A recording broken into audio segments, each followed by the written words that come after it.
Well, obviously China is an issue which many of you in the room will be watching very closely. And the state of the emerging markets has provoked more dispute recently because in many ways that was a bright spot 3 years ago, and yet we've seen a lot of market wobbles in the last year.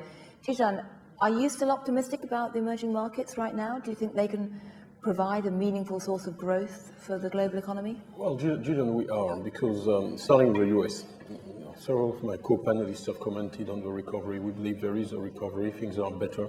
The current episode, I think the market will look through it. I agree with Alex that it's all in the prices. And actually the market has gotten used, and the economy, to operating with Washington being in the state it is, and nobody expects any improvement. That has not stopped the recovery that we're talking about. All that has taken place against that background.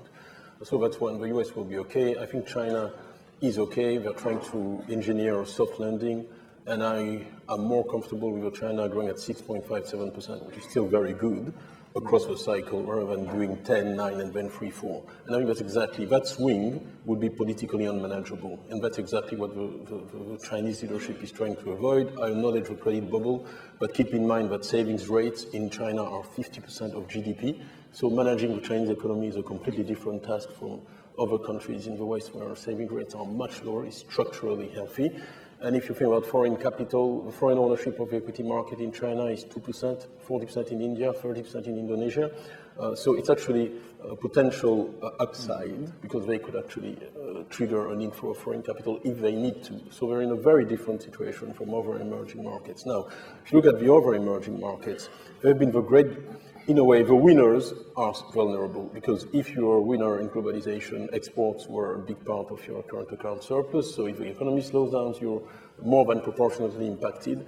That's normal. And if you look at the 13 countries where we're active in Asia, only 2 are in a current account deficit. It's India and Indonesia. All the others are still in a surplus. Hong Kong +1, Singapore +18, Malaysia +5.8. So fundamentally, they're just there waiting for a US recovery, which will sustain China and help them grow again. And we're not worried about the tapering, because there will only be tapering if there is a US recovery, which is very good news for the world economy. So as long-term investors, remain positive. If I may, just 30 seconds more, you have to think about the drivers of all this. It's productivity of factors. Countries that have a reserve of increasing productivity are better placed. And the drivers of the Asian growth, take demography, which is something we know for certain. The average age in Indonesia is 29. Average age in China, 36. Average age in the US, 37. Average age in Europe, 41. Average age in Japan, 46. That is almost a straight line of world growth. There is a very strong correlation there. Africa, 18, by the way, average age. So you've got 10 workers for every pensioner in Indonesia.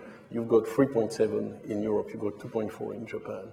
That is the long-term driver of that story. The urbanization. Every time someone moves from a countryside to a city in Asia, you've got some GDP growth built in there. And that driver, which has driven China, is still underway in Indonesia and in other markets. And that is not dependent on gridlock in Washington. Right, right.